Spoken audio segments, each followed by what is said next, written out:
Hi everyone, this is a short tutorial on how to use virtual environments with Python.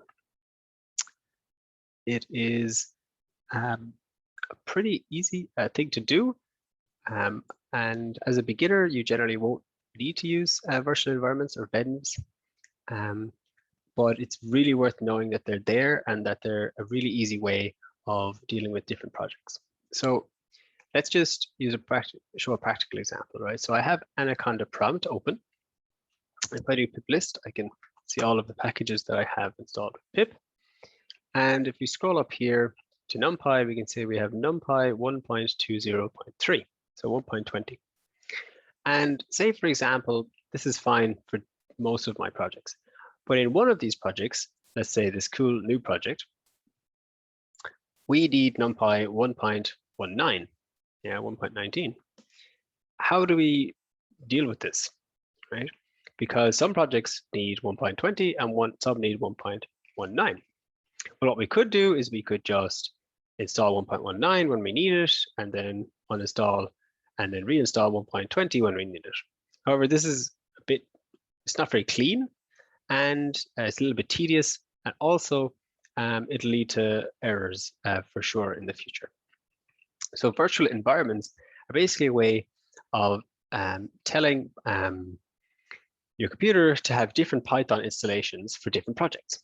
And it is really quite easy. So let's go into this new project that we have. Let's grab Control-C, copy the directory, change to this directory.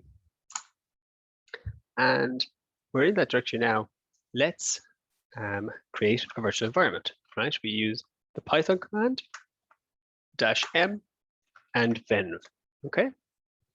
And the next word that we put in can be anything, but this is then the name of the virtual environment.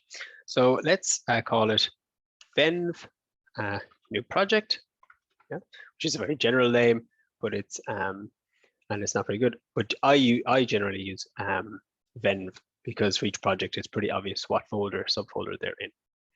So if we run this, we'll see we get a folder being created called venv new project. And venv is working in the background to actually create this. And you can see, if I open it, that it includes some little folders in here. And if you go into lib, you can actually see side packages, which has all of the packages that we have installed in our new virtual environment, right? However, we're not actually in the virtual environment yet. We are in our folders, for example, but we're not when we're running Python. So if we run pip list again, we're still in this other base environment that has all these packages. And you can see if we go up to NumPy, it's still 1.20, but we want NumPy 1.19.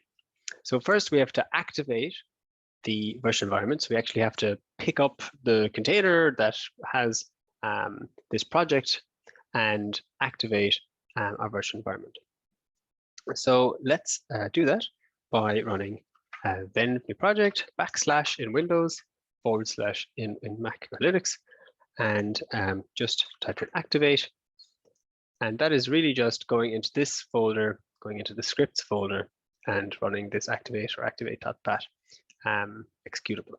Okay, so click enter, and we can see now that we actually have our virtual environment activated.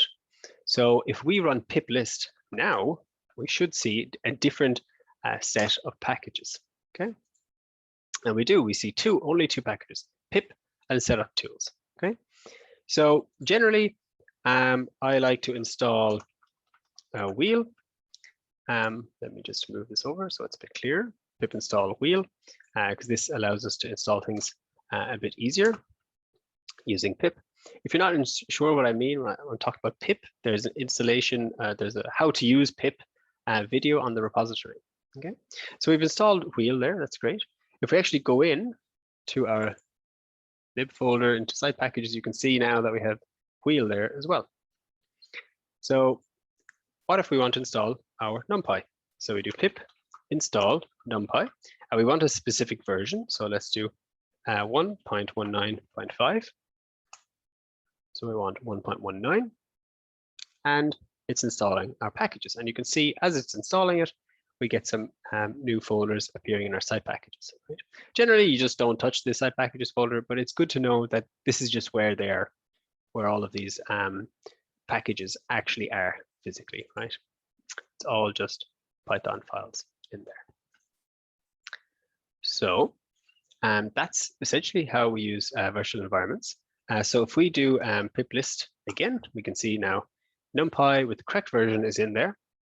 And you can do this as many times as you want. So if, for example, you had another project, a second project, you would create that folder, not here, of course, but somewhere else on your computer. And you would navigate to that folder, create a virtual environment, and install whatever packages are needed for that project. So it's a really nice way of completely separating packages and different Python installations from other ones.